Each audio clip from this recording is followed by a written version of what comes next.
Well, hello there. How is everyone doing? I'm Jen Burson. I'm the founder of Generation PR and the creator of the Profitable PR Pros Facebook community. So today we wanted to discuss pitching and earned media and landing press with your pitches, making them as effective as can be. We're going to talk through 7 major mistakes to avoid while pitching your niche's key editors. Also, how to make your pitches really engaging and enticing to the freelancers and journalists and writers that move the needle for you. So we know landing press in top tier outlets is our clients' goals. It's always our goals. Like, we love that. But it's not always an easy feat. It is obviously possible and possible for all of us, but a lot of this process, it's out of our control. So we need to set ourselves up for success as much as we can, as best as possible when we reach out to our contacts. So you can't just write a pitch, send it, and hope that you get a high quality placement after just one kind of easy send. There are 7 mistakes that you seriously need to be aware of that you're making possibly with your pitches to journalists and editors that might be making your pitches DOA, dead on arrival. So, number 1, your pitches are not engaging. You have to get your pitch writing skills in check.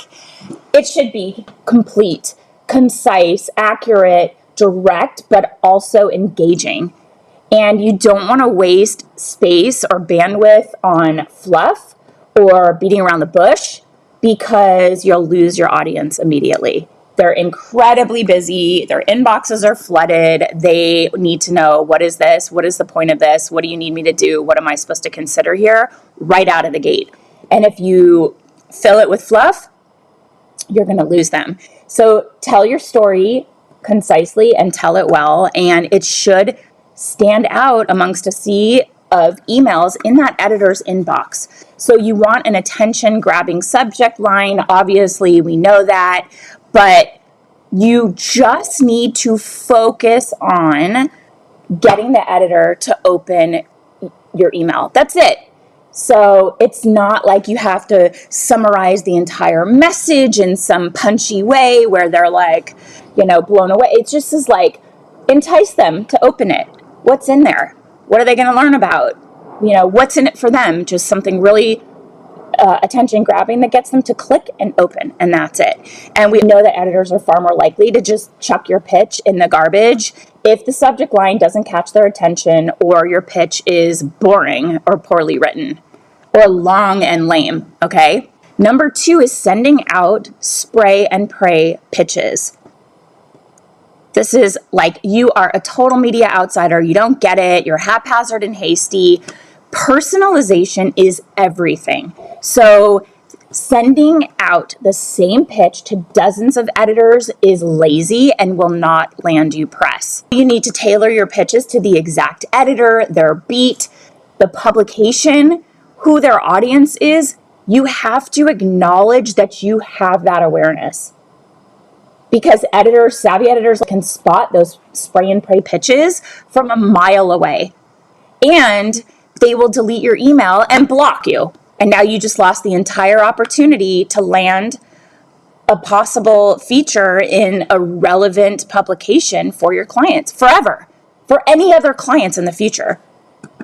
It's so lazy. What you want to do is establish a connection with the editor, with your pitch. You're just sharing their work, you're becoming familiar with them, you're letting them see you, and you are being a helper. You're adding value before you ask for anything.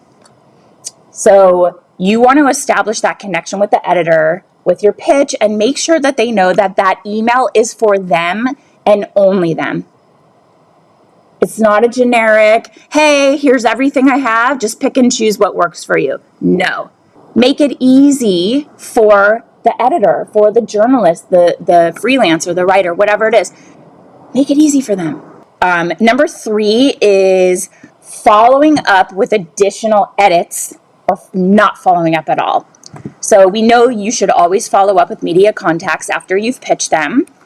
You can check in and make sure they've seen your pitch. Ask if they need any additional information that will help them with their writing process. And if you've already followed up, you haven't received a response, I suggest two things. One is that you move on to a different editor at the same publication with that idea if you're sure it's timely, relevant, targeted, and you're strategically sending it to somebody who is also the right contact for that type of content. Or you change your pitch and come up with a new idea, a new angle altogether, and pitch that new writer sometime later, or pitch the same original writer sometime later. So you either take that great pitch, you find someone else at the same publication that still writes for that relevant topic, or you go back to that original writer if you're confident that their article, their beat, their content that they write is the perfect fit for your client. Find another idea, but definitely follow up at least once, sometimes twice, if you're not annoying, and maybe you have a relationship with them and it's okay to kind of check in twice. But if you've already followed up, find another writer or come up with another angle.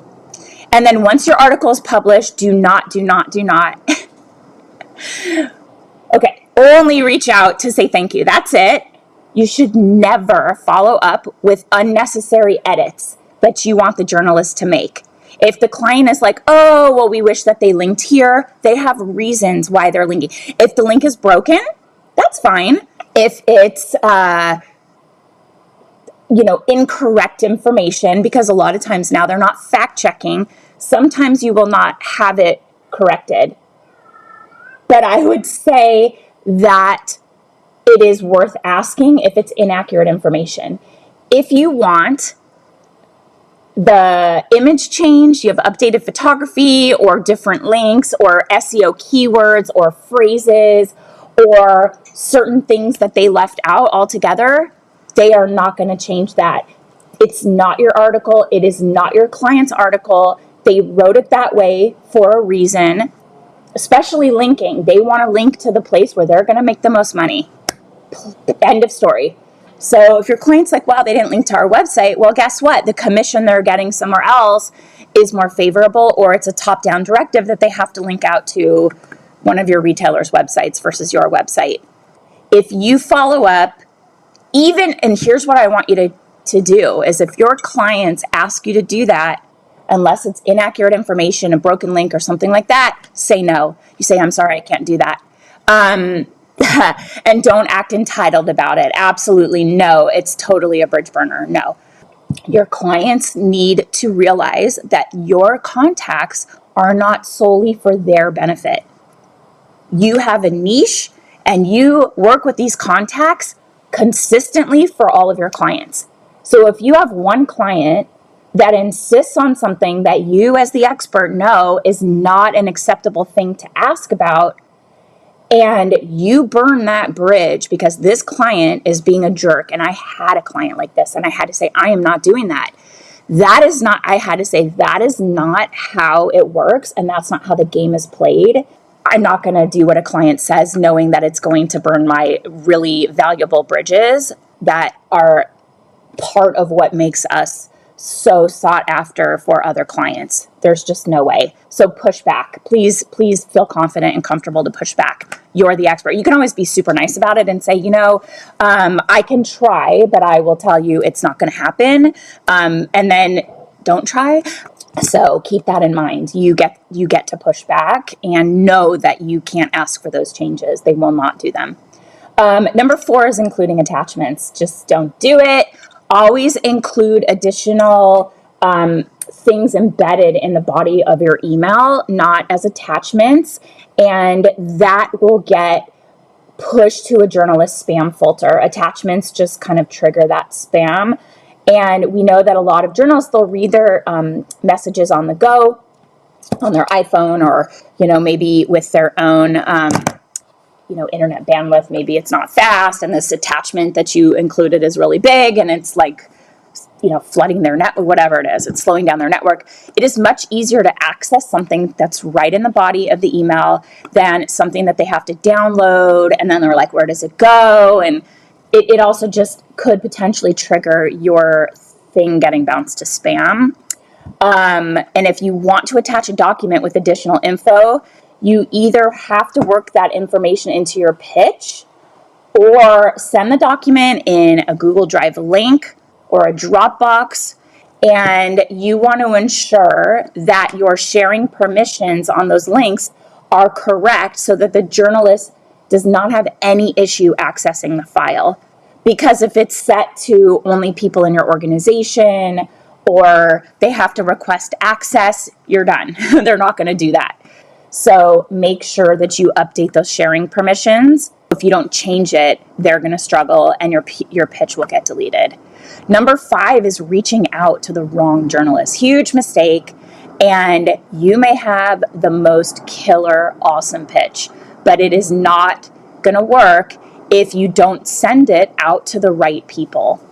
So you have to do your research before pitching to make sure that that publication and that writer, that journalist, lines up with your client's target audience and that you're really sure you're pitching the right journalist. Because again, we're going to be targeted when we send out our pitches, and you might be inclined to reach out to as many people as possible.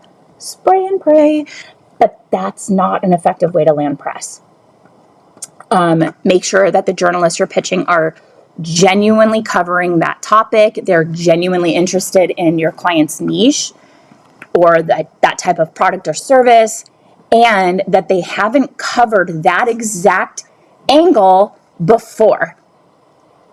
And if they have, is this a new spin on it?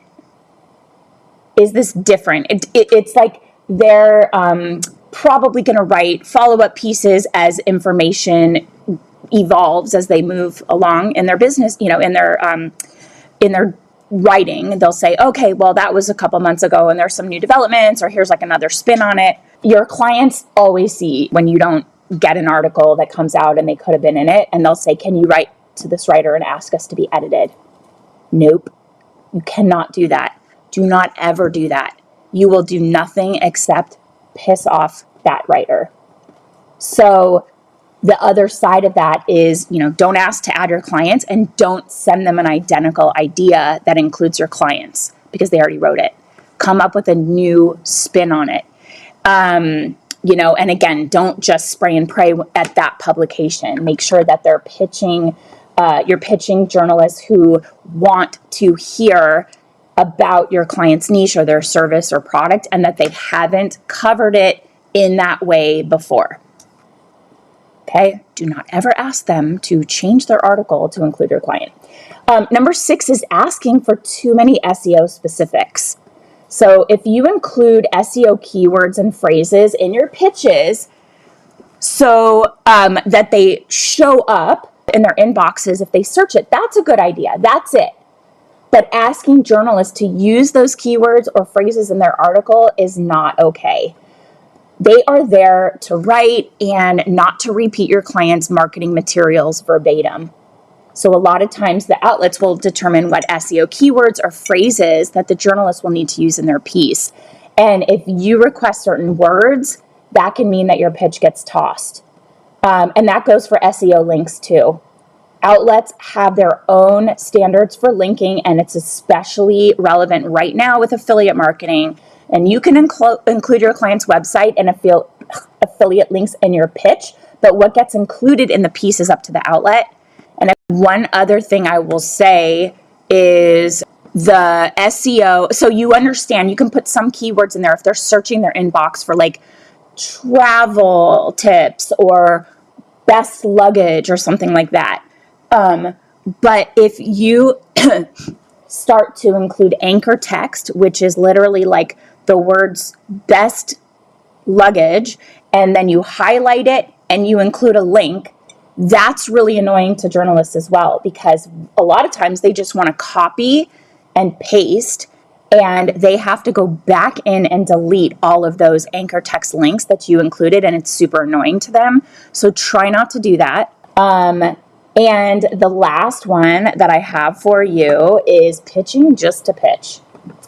That is when you're sort of just sending out pitches because you haven't done so in a while and you're reminding them of your client and there's nothing that's a story or an angle. You have to be discerning with the pitches that you send out to the media, and you do not have to pitch every bit of news coming from your client's business.